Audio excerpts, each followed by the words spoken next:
تو چونکہ قطب شاہی حکومت کو کی جڑوں کو اکھاڑ کے پھینکنا تھا، ان کے تمام جو ہے نظریات جو ہے خرد برد کرنا تھا اور اس سب کو جو ہے دریا برد کر دینا تھا، موسیٰ ندی میں بہا دینا تھا، لہٰذا ہم لوگوں نے قطب شاہی دور کے تمام چیزوں پر پابندی لگا دی، تمام رسومات پہ پابندی لگا دی اور تمام جو ہے جتنے بھی ان کے کارنامے تھے اس کو بند کر دیا۔ اب جو پابندیاں لگی تو اتنے کٹر لوگ جو ہے آئے، کیونکہ ایک پالیسی کی بھی تحت تھی کہ یہ فکر دوبارہ نہ اٹھے، یہ لوگ دوبارہ جو ہے سب نہ اٹھائیں، تو ایک سیاسی مسئلہ بھی تھا جس کی وجہ سے جو ہے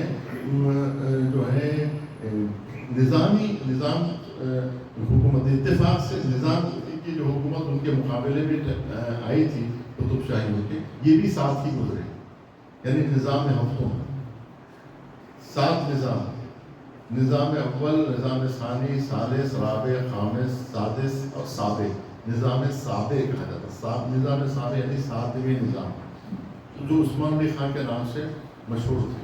تو یہ عثمان علی خان کی وجہ سے یہ ہوا، مرحوم کی وجہ سے، کہ ان کے آباء و اجداد کا جو کٹر پنتھی جو نظریات تھے وہ انہوں نے دھو دی اپنے جو ہے اپنے کچھ اچھے خیالات سے، کچھ اپنے پاکیزہ خیالات سے انہوں نے اپنے آباء و اجداد کے کارناموں کو چھپا دیا، ورنہ ان کے آباء و اجداد نے اتنی سختی برتی تھی شیعوں کے اوپر اور اہل بیت کے چاہنے والوں پر، نظام کی حکومتوں میں اتنی سختی تھی، اتنا تعصب تھا، اتنی ہٹدھرمی تھی، اتنی ضد تھی کہ جو ہے انہوں نے جو ہے نام لینے بھی نہیں دیا گیا۔ اگر آپ 200 سال پہلے کی اگر آپ حیدرآباد کی تاریخ پر نظر ڈالیں گے، جو قطب شاہیوں کے بعد کا دور ہے حیدرآباد کا، اس میں آپ دیکھیں گے تو جو ہے ایک سناٹا ملے گا، ایک خاموشی ملے گی، اور میں سمجھتا ہوں وہ 100 سالہ خاموشی تو یقیناً ملے گی۔ اس خاموشی کو توڑنے والی اگر کوئی شخصیت جس نے اس سکوت کو توڑا ہے، تو جس مرحوم کی ہم مجلس کر رہے ہیں آج اور جن کا ذکر ہم کر رہے ہیں، یہ نثار حسین عظیم آبادی جو تھے، یہ حکیم کے عنوان سے داخل تھے۔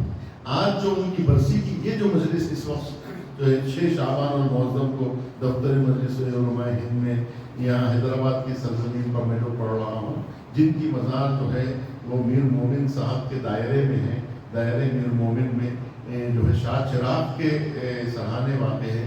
شاہ چراغ کے سرحانے نثار حسین عظیم آبادی یہاں آرام فرما رہے ہیں اور اس سرزمین پر سو رہے ہیں۔ جب تک آپ ان کی بارے میں نہیں جانیں گے، آپ کو جدید تاریخ تشیع حیدرآباد کا پتہ نہیں چلے گا۔ شیعت کے دوبارہ وہ ابھرنے کے جو وسائل بنے، سبب بنے، نظریات قائم ہوئے اور جو فضا باز ہوئی، جو فضا کھلی ہے، اس فضا، اس کھلنے والی فضا کا وہ ایک حصہ ہے، نہیں کہ وہی حصہ ہے، لیکن وہ بھی ایک حصہ ہے جو فضا کھلی ہے۔ جو مختلف لوگ جو اس فضا کو، اس تاریخ فضا کو جنہوں نے چاک کیا، وہ جو پردہ تھا، جو سکوت تھا، اس سکوت کو 2-3 طریقے سے توڑا گیا ہے۔ تو 3 خاندان ہمیں ایسے ملتے ہیں جنہوں نے اس سکوت کو توڑا ہے۔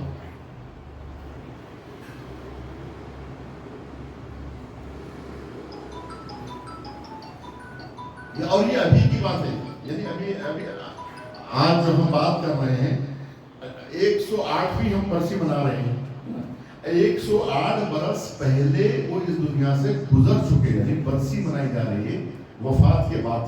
تو ان کا جو دور ہے، اس کا مطلب کیا ہے؟ تقریباً 150 برس پہلے کا دور۔ اور دوسرے جو ہے، یہ جو جعفری مسجد ہے، یہ اس جعفری مسجد کو بنانے والے شخص کا نام ہے علی نقی نجفی۔ یہ میر علی نقی نجفی جو تھے، وہ جو ہے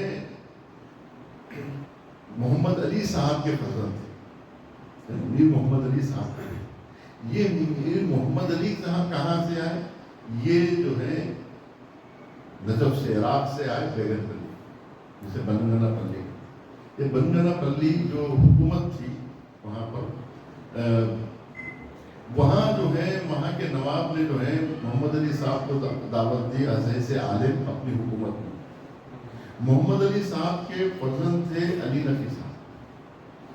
تو وہ وہاں سے محمد علی کیونکہ جو ہے منگن پلی کی حکومت جو ہے وہ نظام کی بازگزار بن گئی تھی. اپنے ٹیپو سلطان سے جدا ہو کر ٹیپو سے انہوں نے جنگ کی اور ٹیپو کی مقابلے میں انہوں نے جو ہے قیام کیا حیدرآباد کی تائید میں اور حیدرآباد کے بازگزار بن گئے. لہذا جو ہے ان کی لوگوں کے آمد و رفت حیدرآباد میں شروع ہو گئی. چنانچہ محمد علی صاحب کے فرزند علی نقی صاحب یہاں آ گئے. تو وہ علی نقی صاحب کا بھی جو دور تھا وہ بھی نظام کا دور تھا, وہ بھی سخت ترین دور تھا. ایک طرف سے انہوں نے یہ کام کیا.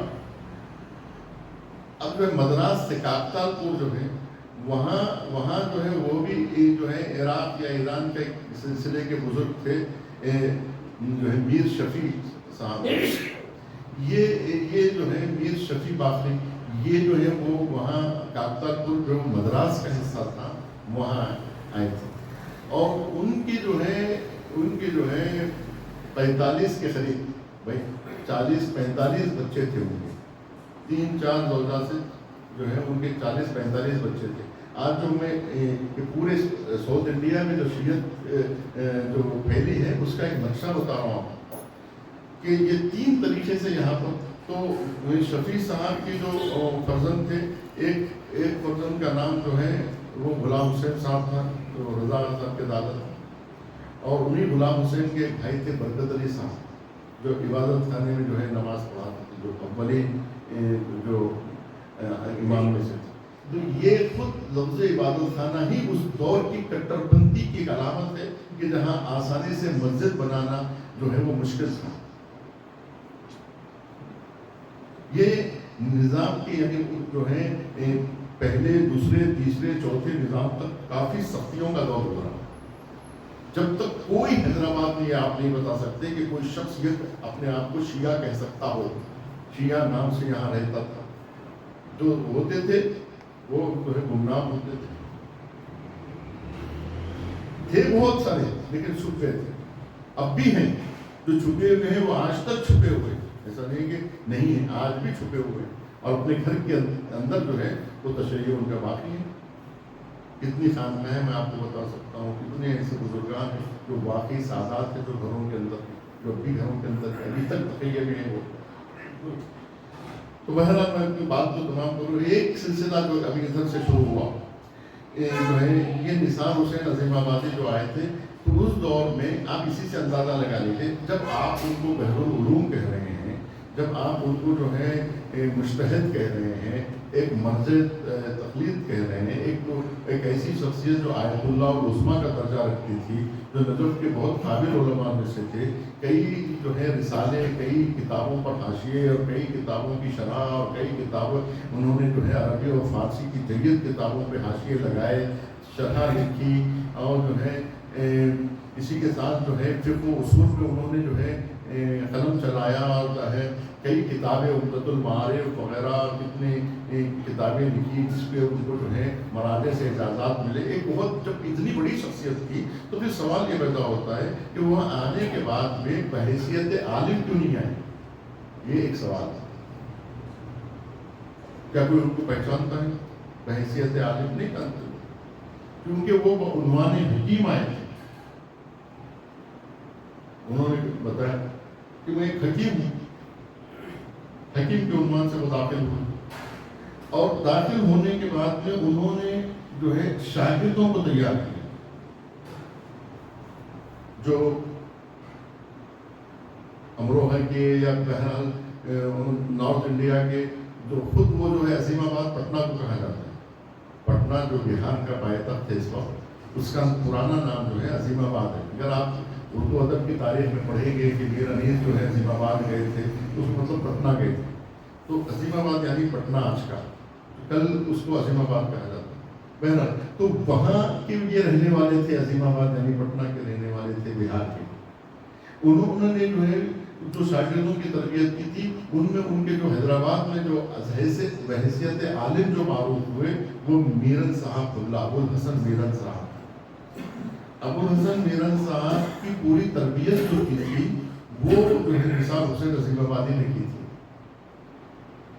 جو ان کے شاگرد تھے، اور شاگرد ہونے کے جو ہے وجہ سے وہ آیت اللہ کا درجہ حاصل کیے، اور انہوں نے میراث کے رسالے لکھے، اور یہ جو ابو الحسن میرن صاحب کا جو ذکر ملتا ہے حیدرآباد کی تاریخ میں، یہ ابو الحسن میرن صاحب نثار حسین عظیم آبادی کے شاگرد ہوئے، اور یہاں سے عنوان عالم اگر ظاہر ہوئے، یعنی سنتی عالم کے طور پر عظیم آبادی صاحب جو ہے وہ سنتی عالم کے طور پر متعارف نہیں تھے، وہ ایک جو ہے ایک چھپے ہوئے ایک ہیرا تھے، ایک چھپے ہوئے عالم و مفکر تھے، جنہوں نے عنوان شیعہ اپنے کو ظاہر نہیں، کیونکہ اپنے آپ کو شیعہ ظاہر کرنا موت کی دعوت دینے کے برابر۔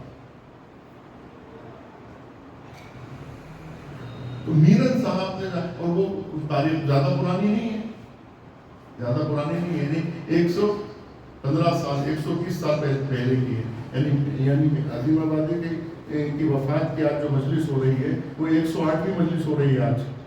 اس کا مطلب یہ ہے کہ یہ اس سے پہلے کی بات ہے، یعنی 120 سال پہلے کی بات ہے، 130 سال پہلے کی بات ہے، اسی دور کی بات ہے جب میرن صاحب نے جو ہے مسجد اثنا عشری کی بنیاد رکھی، اور انہوں نے پہلی جو عنوان مسجد اثنا عشری کے نام سے جو ہے اس کی بنیاد رکھی گئی، اس کی اجازت لی انہوں نے۔ یہ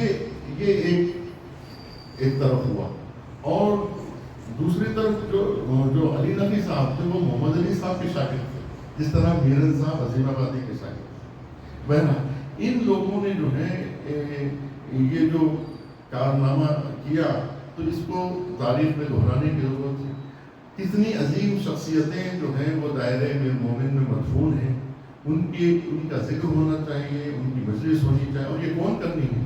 اس کو کرنی ہے خود یہاں کے لوگوں کی ذمہ داری بنتی ہے کہ وہ اپنی تاریخ کو یاد رکھ کے اپنی نسلوں کو ایک وحشی نسل نہ بنائیں، بلکہ اپنی نسلوں کو جو ہے ایک متمدن نسل بنانے کے لیے ان بچوں کو اپنی تاریخ سے وابستہ رکھنے کے لیے کہ تمہاری تاریخ کیا تھی ہمیں معلوم نہیں ہے۔ آج ہمارے کتنے بچوں کو جو ہے یہ نہیں معلوم ہے کہ مکہ مسجد سے ہمارا کیا تعلق ہے، بھولے بھٹکے بھی ہم جا کے مکہ مسجد میں نماز نہیں پڑھتے، یہ سمجھتے ہیں کہ یہ مسجد ہماری تھوڑی ہے۔ اس طرح سے ہم نے اپنی یادگاروں کو جو ہے ضائع کر دیا، اور جو ہے اس سے جو ہے کٹ کے رہ گئے، مساجد سے ہم کٹ کے رہ گئے، جس کے لیے جو ہے آج ہمیں جو ہے اپنے اسلام کا ثبوت دینا ہمارے لیے مشکل ہوتا جا رہا ہے۔ اس کی وجہ یہی ہے کہ ہمارے ہاتھ سے ساری مسجدیں نکل گئی جو ہم نے اپنے ہاتھ سے تعمیر کی تھی۔ شیعوں نے جو اپنے ہاتھ سے خون پسینے سے جو مسجدوں کو تیار کیا تھا، آج ہماری نسلیں اس کی حفاظت نہیں کر پا رہی ہیں، تو اس کی وجہ یہ ہے کہ ہماری قوم جو ہے غافل ہے، ہماری قوم لا علم ہے۔ جیسا کہا جاتا ہے کہ ہماری قوم بے عمل نہیں بلکہ بے خبر ہے، تو یہ بے خبری کا نتیجہ ہے کہ اگر اس طرح کے مجالس مسلسل برقرار رکھے جائیں اور جو ہے رکھی جائیں، یہ تمام مجالس منعقد کی جاتی رہیں، تو اس کا نتیجہ یہ ہوگا کہ ہماری نسل آگاہ ہوگی ہماری سرزمین سے، ہمارے اس سماج سے، ہمارے اس معاشرے سے، قوم سے، کہ یہ کون سی عظیم قوم ہے، اتنے بڑے کارنامے انجام دی ہے، اس کی حفاظت کتنی ضروری ہے، اور جو ہے یہ قوم کے اندر جو چیزیں چنگاریاں چھپی ہوئی ہے اس کو لو دینے کی ضرورت ہے، اس کے کلیجے کے اندر جو ان کی فطرت میں، ان کے خون میں جو چیزیں بسی ہوئی ہیں، اس کو جو ہے ابھارنے کی ضرورت ہے، ان کے ماضی کی داستانوں کو دہرا کر انہیں جگانے کی ضرورت ہے، انہیں اٹھانے کی ضرورت ہے، معاشرے کو جگانے کی ضرورت ہے کہ تمہارے آباء و اجداد نے دیکھو کیا کارنامے کیے، ہاتھ پکڑ کے انہیں لے جا کر یہ ساری چیزیں دکھانے کی ضرورت ہے۔ ہم میں کتنے ایسے لوگ ہیں جو کبھی پہاڑی شریف پہ نہیں گئے، ہم کو نہیں معلوم کہ جو ہے میر مومن صاحب کو بھی کئی لوگ نہیں جانتے، تو محمد صاحب کو بھی نہیں جانتے، اور پھر جو ہے ابن خاتون کو نہیں جانتے، پھر جو ہے آپ نے کتنے ایسے بزرگان ہیں کہ جن کو واقف نہیں، جیسے بابا شرف الدین صاحب ہیں، ان سے واقف نہیں ہیں، کتنے بزرگان جو اس سرزمین کو جو ہے جلا بخشے، شاہ چراغ ہیں، ایسے کتنے ایسے نور الہدا صاحب ہیں، ایسے کتنی شخصیات یہاں پر آئیں گزر گئیں، ان کے قبروں کے نشان مٹا دیے جا رہے ہیں، ان کے جو ہے آثار مٹا دیے جا رہے ہیں، تو لہٰذا جو ہے ان کی کتابوں کو پڑھنے کی ضرورت ہے، ان کے نظریات کو جو ہے کم سے کم نمائش کے طور پہ لگا کر جو ہے سیمینارز منعقد کرنے کی ضرورت ہے، تاکہ ان کے یادگاروں کو زندہ رہے. چنانچہ چند سال پہلے جو ہے عظیم آبادی کی جو ہے یادگار جو ہے نا یہاں پر جو ہے سیمینار کے طور پر منعقد ہوئی تاکہ جو ہے لوگوں میں اویئرنیس لایا جائے تاکہ شہر حیدرآباد کے لوگ اپنے بزرگوں سے آشنا ہو سکے. ایک عظیم شخصیت جو صاحب کرامات ہیں, آج بھی جن کے قبر پر دعا کرنے سے کرامت ظاہر ہو سکتی ہے, لوگوں کی دعائیں قبول ہو سکتی ہیں, لوگوں کے جو ہے مشکلات حل ہو سکتی ہیں ان قبر کے واسطے سے کہ ہم دعا کریں کہ بھائی اس عالم کے وسیلے سے جو سید قاضی کے شاگرد تھے جو ہے سید حسن مسقطی جو یہاں پہ دفن ہیں, لوگ ان کی قبروں کو ڈھونڈ رہے ہیں ایران و عراق میں کہ کہاں چلے گئے قاضی کے شاگرد سید حسن مسقطی جو تھے صاحب کرامات, کو کہاں چلے گئے. تو ان کو بتایا گیا کتابیں لکھ کر کے وہ حیدرآباد میں دفن ہیں. لوگ سمجھتے ہیں کہ شاید حیدرآباد میں ان کا روزہ بنا ہوا ہوگا کیونکہ وہ صاحب کرامات تھے اور سید قاضی کے شاگردوں میں سے تھے. تو معلوم یہ ہوا کہ وہ بھی چھپ گئے دائرے میں. کتنے لوگ ہیں جو سپرد خاک ہو گئے اور جو ہے کتنے آسماں تھے جسے زمین کھا گئی. بہرحال زمین کھا گئی, آسماں کیسے کیسے. یہ شخصیات جو اہل بیت سے وابستہ تھے, جنہوں نے مکتب اہل بیت کا تعارف کروایا, قربانیاں دی اور جو ہے زحمتیں برداشت کی. تو ذکر حسین کو باقی رکھنے والے جو ذاکرین ہیں ان کا ذکر بھی امام حسین کے ذکر کے ساتھ جڑا ہوا ہے. جب ہم امام حسین کا آزاداری کا ذکر کرتے ہیں تو جنہوں نے آزاداری کی یہ خدمات انجام دی, خادمین عزا جنہوں نے خدمت انجام دی آزاداری کی, وہ علماء, وہ مفکرین جنہوں نے جو ہے جنہوں نے اپنی جانوں کی قربانی دی, اپنی عزتیں, اپنی حرمتیں اور اپنی جو ہے وقار کو داؤ پہ لگا دیا, اپنی شہرت, اپنی عظمت سب کو جو ہے بھلا کر اس قوم کی خدمت کے لیے جنہوں نے اپنے آپ کو نثار کر دیا, انہی میں سے نثار حسین عظیم آبادی ہے جس کا آپ ذکر کر رہے ہیں کہ یہ نثار حسین ہو گئے, نثار آزاداری ہو گئے, نثار تشیع ہو گئے اور قربانی انہوں نے دی. نعرے تکبیر, نعرے رسالت, نعرے حیدری.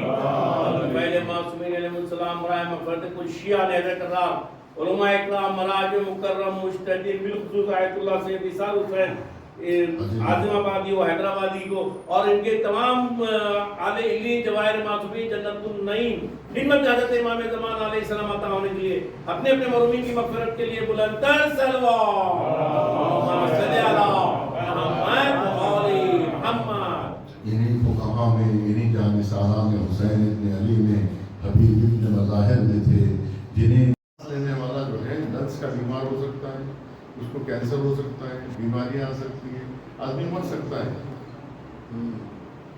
تو یہ جو ہے ماحول میں جتنی گندگی ہوگی انسان اتنا ہی بیمار ہوگا, اتنا ہی جو ہے زہر آلود ہو جائے گا. تو اس کو معاشرے کو زہر آلودگی سے بچانا ہے اور معاشرے کو جو ہے اس قسم کی گندگی سے اگر نجات دینا ہے تو اس کے لیے جو ہے فلٹر کرنا پڑے گا, فلٹر کرنا پڑے گا. فضاؤں کو فلٹر کیا جاتا ہے. پانی جب زہر آلود ہو جاتا ہے تو پانی کو فلٹر کیا جاتا ہے, ورنہ زہر آلود پانی انسان کو جو ہے فاسد کر دے گا. اسی طریقے سے معاشرے میں مختلف قسم کے لوگ زہر پھیلاتے ہیں, میڈیا کی صورت میں, مقالوں کی شکل میں, کتابوں کی صورت میں, ناولوں اور کہانیوں کی صورت میں, داستانوں کی شکل میں, ڈراموں کی شکل میں, فلموں کی صورت میں, سیریلز کی صورت میں اور جو ہے اشعار کی صورت میں, جو ہے غزلیات میں, گیت میں, تمام چیزوں میں جو ہے یہ جو ہے صلاحیت کرتا ہے. انسان کبھی ریڈیو سن لیتا ہے, کبھی ٹی وی دیکھ لیتا ہے, کبھی سیریل دیکھتا ہے, کبھی فلم دیکھتا ہے, کبھی ناول پڑھتا ہے, کبھی داستان پڑھتا ہے, کبھی کتابیں پڑھتا ہے. تو ہر جگہ سے جو ہے اس کے جسم کے اندر جو ہے اس کے دل و دماغ پر میں جو ہے دھول جاتے رہتے.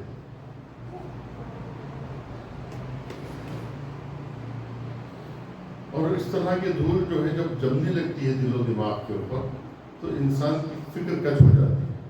کچ فکری، کچ ذہنی، دل و دماغ متاثر ہو جاتے ہیں. پھر وہ سوچتا جو ہے نا اسی حساب سے سوچتا ہے. اب چونکہ دھول جمی رہتی ہے تو سمجھ میں ہی کچھ نہیں آتا ہے. جو اصل روشنی ہوتی ہے وہ جو ہے روشنی پہنچ نہیں پاتی دل و دماغ، اتنا جو ہے تاریکی چھا جاتی ہے. یہ سب مسائل ہیں.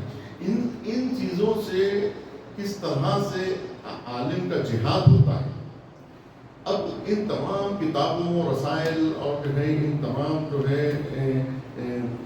افکار و نظریات کے مقابلے میں ایک ایسی تحریریں لکھیں جو فلٹر کا کام کرے،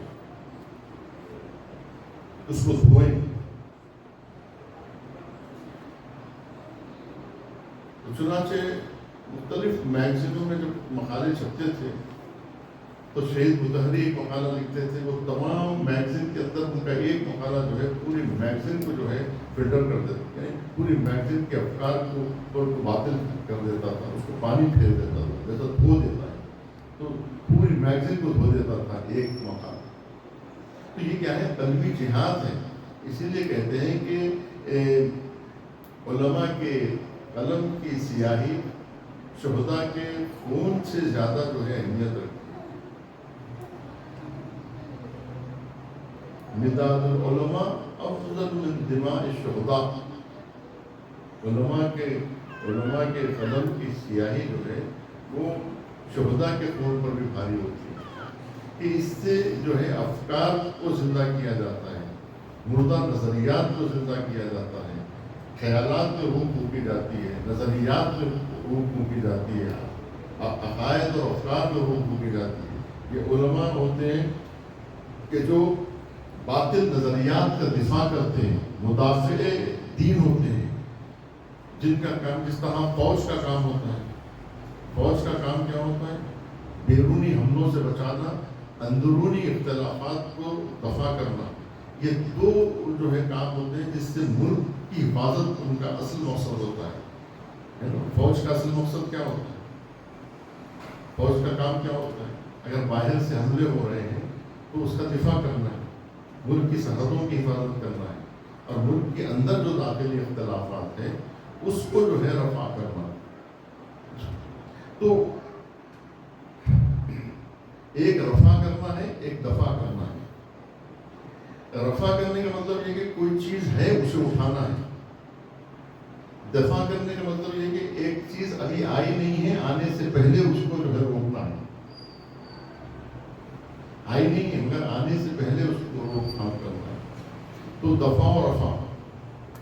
غلط نظریات جو قوم کے اندر نفوذ کر چکے ہیں، خرافات جو داخل ہو چکے ہیں کسی کے بھی ذریعے سے، جیسا کہ میں نے بتایا کہ تمام ذرائع ہیں جس کے ذریعے سے دھول اندر آتی ہے، یہ چیزوں سے آ گئی. اب جو ہے معلوم ہوا کہ خیالات خراب ہو گئے، لوگوں کے مزاج جو ہے وہ بدل گئے، لوگوں کے نظریات چینج ہو گئے، خیالات بدل گئے اور سوچ بدل گئی، اور جو ہے نا لوگوں کا مزاج بدل گیا، کلچر بدل گیا، تہذیب بدل گئی، خرافات آ گئے، ہے نا. یہ تمام چیزیں جو ہے حقیقت خرافات میں کھو گئی، یہ امت روایات میں کھو گئی، کھو گئی امت، کھو گئی. اور جو ہے اس طرح سے جو ہے کڈنیپ ہو گئی امت. اس کو جو ہے افکار اٹھا کے لے گئے، نظریات اٹھا کے لے کے چلے گئے، خیالات انہیں آ کے قبضہ کر لیا. تو معلوم یہ ہوا کہ اب یہ جو خرافات قوم میں آ چکے ہیں اندر، اس کو اٹھانا ہے، نکالنا ہے،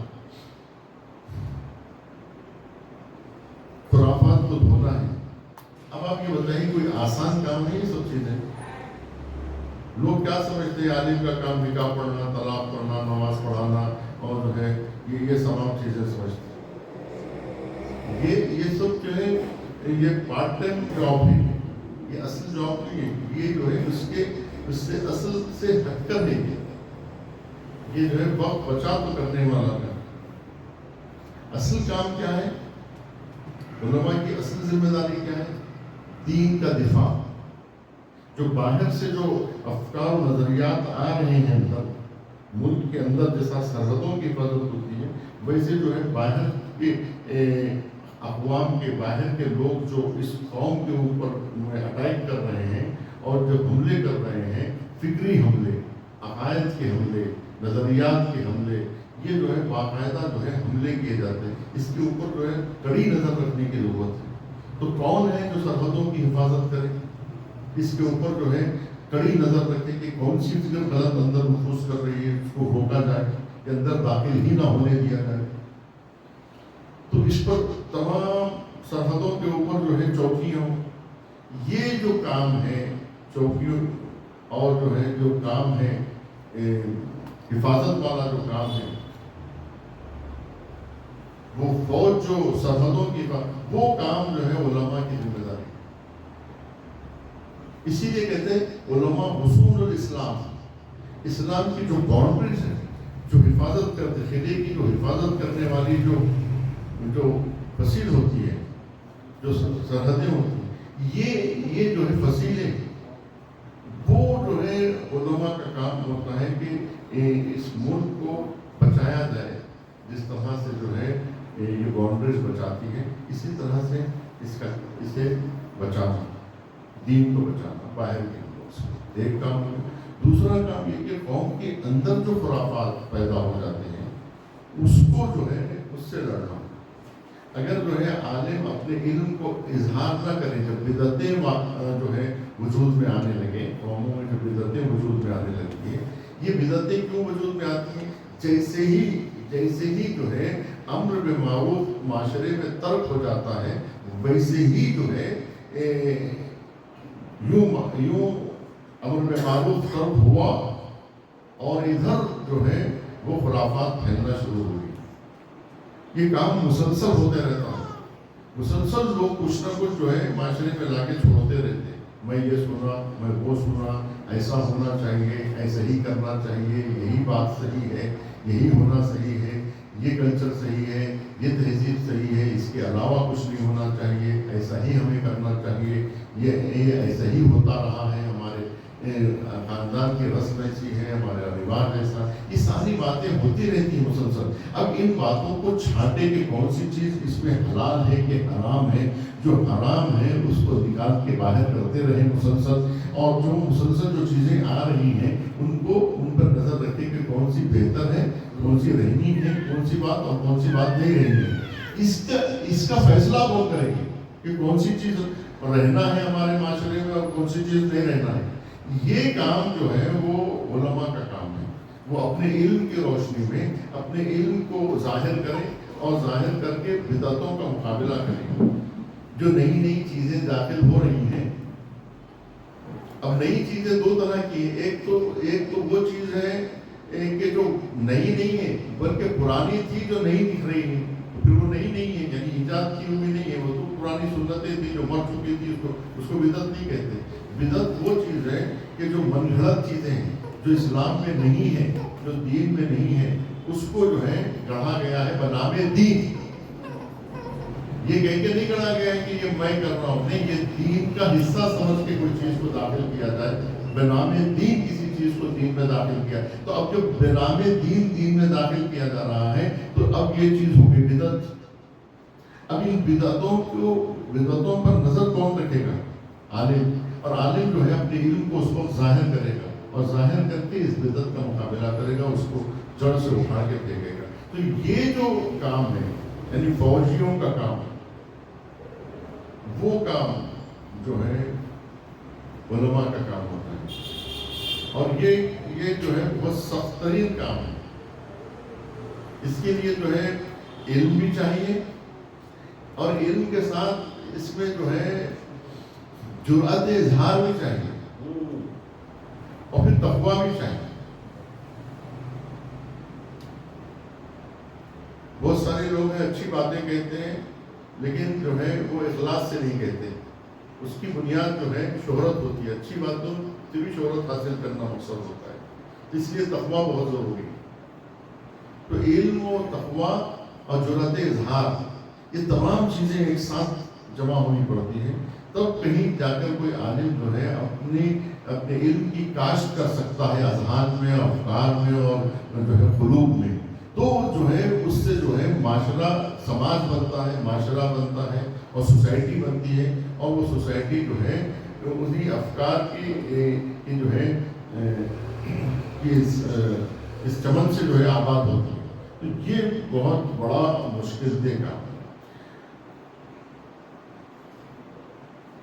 اور بنجر زمین میں یہ کام کرنا اور جو ہے ایسے سخت ترین ماحول میں آ کے خدمت کرنا، ایک جو ہے ایک محروم طبقات میں آ کے جو ہے جہاں پر سختی ہو، جہاں پر جس سماج میں مشکلات ہو، وہاں آ کے کام کرنا یہ علماء کا بہت بڑا جو ہے وہ ذمہ داری یا بہت بڑا ان کا کارنامہ ہوتا ہے.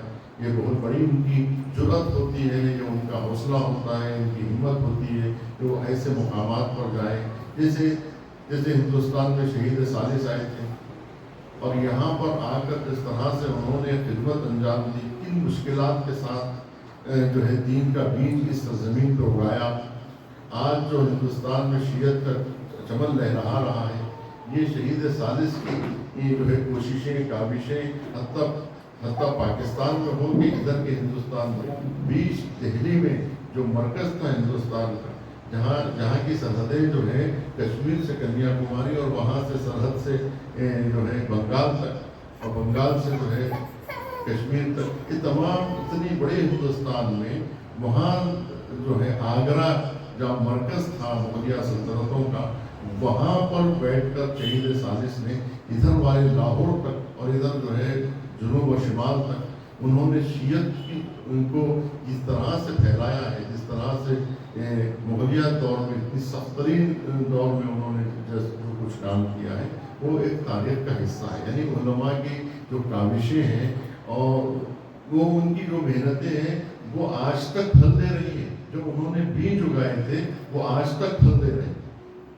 کن مشکلات کے ذریعے سے کتنے پاپڑ انہوں نے بیلے، کس طرح سے جو ہے زحمتیں اٹھائیں، ایک جو ہے عقائد کی تعلیم کے لیے، صحیح نظریات کی تعلیم دینے کے لیے، احقاق حق کے لیے، ہے نا، احقاق حق اور ابطال باطل کے لیے، باطل نظریات کو رد کرنا اور حق کو محقق کرنا، حق کو نافذ کرنا، حق کو ثابت کرنا، یہ کام بہت ہی زیادہ سخت ترین کام ہے. پہلے تو اس کے لیے اتنی دقیق آپ کی نظر ہونی چاہیے کہ جو حق اور باطل کی تشخیص دے سکے، قرآن کی صلاحیت آپ کے پاس ہونا چاہیے. اس کے لیے میں نے ابھی آپ کے سامنے کہا کہ صرف علم کافی نہیں ہوتا ہے، بلکہ علم کے ساتھ تقویٰ ہونا پڑتا ہے کہ اتقوا اللہ ویعلمکم اللہ. صلوات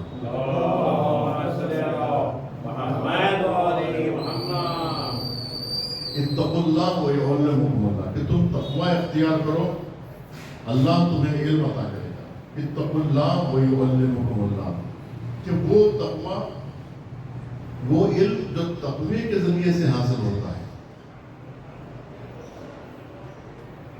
جو پاکیزگی قلب کا نتیجہ ہے، جو پاکیزگی فکر کا نتیجہ ہے، کہ آئینہ قلب اتنا پاک ہو کہ مصادق صاف دکھائی دے اور حقیقتیں جو ہے نا صاف دکھائی دے. اس کے لیے جو ہے اس کے لیے صرف جو ہے بصارت کافی نہیں ہے، بلکہ بصیرت کی ضرورت ہوتی ہے. بہت ساری چیزیں ہیں، ٹھیک ہے، بہت ساری اوپری چیزیں آپ کو سماعت کے ذریعے سے، بصارت کے ذریعے سے، یہ جو ہے حواس خمسہ بھی جو ہے علوم کی حاصل کرنے کا ایک ذریعہ ہے کہ انسان دیکھتا ہے، سنتا ہے. دیکھنے سے علم حاصل ہوتا ہے، کتابیں دیکھتا ہے، علم حاصل ہوتا ہے. جو ہے نیوز سنتا ہے، یا جو ہے کسی کی باتیں سنتا ہے، یا جو ہے کسی کی تقریریں سنتا ہے، کسی کے جو ہے خیالات کو سنتا ہے. تو سننے کے ذریعے سے علم حاصل ہوتا ہے، دیکھنے کے ذریعے سے علم حاصل ہوتا ہے. یہ حواس خمسہ حصول علم کا ذریعہ ہے. لیکن اس کے علاوہ بھی جو ہے باب ہے جہاں سے علم انسان حاصل کرتا ہے، وہ ہے بصیرت، وہ ہے طہارت باطنی، کہ جس کے ذریعے سے انسان کے اوپر حقائق واضح ہوتے ہیں، جس کے لیے جو ہے انسان پر سے حقائق واضح ہوتے ہیں، جسے کہتے ہیں فرقان. ان تتقوا اللہ یجعل لکم فرقانا، یہ جو ہے تقوی کے ذریعے سے حاصل ہوتا ہے. جو کہا جا رہا ہے کہ اتقوا اللہ ویعلمکم اللہ، کہ تم تقوی اختیار کرو، اللہ تمہیں علم عطا کرے گا. یہ تقوی کے ذریعے سے حاصل ہونے والا علم ہے جو فرقان عطا کرتا ہے انسان کو اور حق و باطل میں تمیز پیدا کرتا ہے. جب تک آپ حق و باطل کو سمجھیں گے ہی نہیں، اس وقت تک نہ حق کو پہچان سکیں گے کہ حق کا دفاع کر سکیں، نہ باطل کو پہچانے بغیر باطل کو ابطال کر سکیں گے.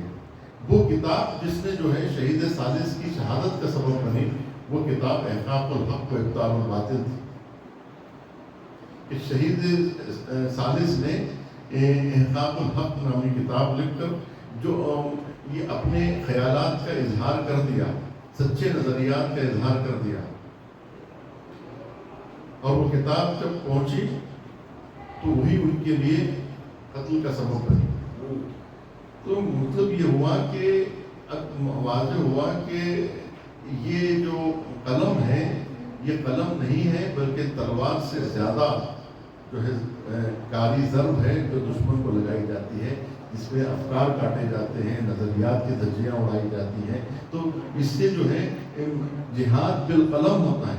یہ جہاد بالقلم علماء کا کام ہوتا ہے. علماء کا کام جہاد بالقلم ہے، قلم کے ذریعے سے جہاد کرنا.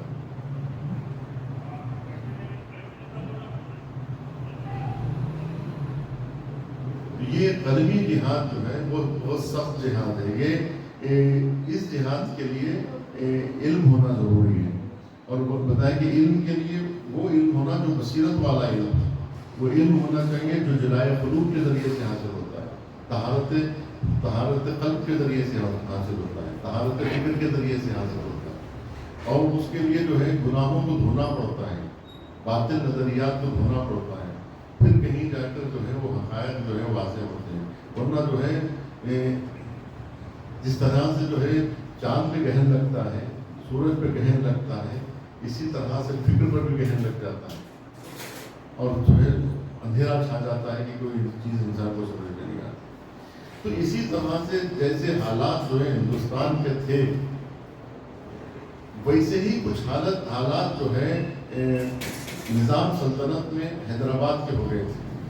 حیدرآباد ایک علیحدہ سلطنت تھی، ایک علیحدہ حکومت اور بادشاہت تھی، جہاں پر جو ہے خود جو ہے قطب شاہی حکومت کا سکہ چلا کرتا تھا. یہاں جو ہے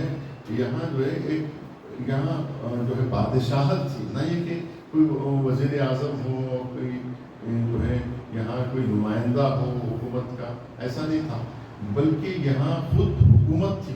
یہاں خود جو ہے حکومت کی بنیاد رکھی گئی تھی اور ایک جو ہے سلطنت قائم کی گئی تھی جو مستقل حکومت تھی. اب یہ جو ہے صفوی دور حکومت میں قطب شاہیان جو تھے یہ صفوی بادشاہوں کے رشتہ دار تھے، اور اس زمانے میں جو ہے جس طرح آج امریکہ اور رشیا ہے، اسی طرح سے اس زمانے میں ایران اور جو ہے ترک کی حکومت تھی.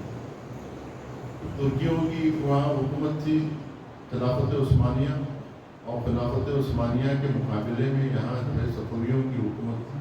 صفویوں کی شیعہ حکومت ایک بہت دور تک پھیل چکی تھی، جس کا ایک حصہ جو ہے وہ حیدرآباد میں جو ہے حیدرآباد میں حکومت قائم ہو گئی تھی.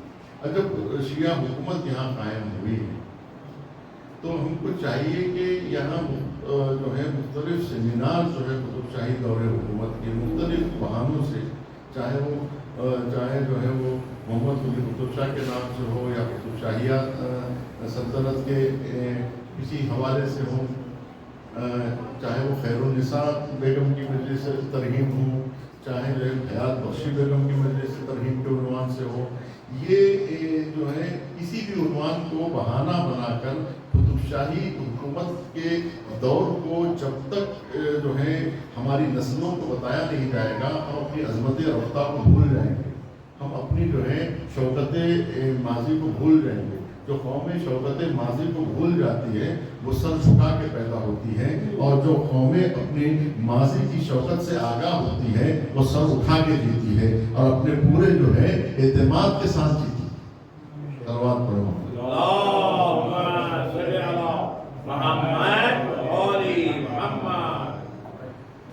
تو قطب شاہی حکومت جب قائم ہوئی، صفویوں کی حکومت میں جس طرح سے علامہ مجلسی نے جو ہے کردار ادا کیا، تشیع کو ایک نئی حیات اور ایک نئی زندگی انہوں نے دی، اس طرح سے کہ جو ہے اس کے یعنی اس تہذیب اور آداب کو بھی جو ہے برقرار رکھا، اور جو ہے شیعت میں ایک نئی تہذیب، ایک نیا چلن پیدا کیا جو ہے مجالس کی صورت میں، مختلف جو ہے محافل کی شکل میں، اور مختلف جو ہے روایات کو جس طرح سے کہا جاتا ہے کہ ایرانی طرز کی عزاداری، ایک تاریخ کا ایک جملہ کہ ایرانی طرز کی عزاداری جو ہے وہ دکن سے ہوتے ہوئے شمال ہند میں پہنچی، تو اب پورے ہندوستان میں جو عزاداری پھیلی ہے وہ دکن سے مٹک کھا کے، یعنی دکن سے ہو کے گزری ہے۔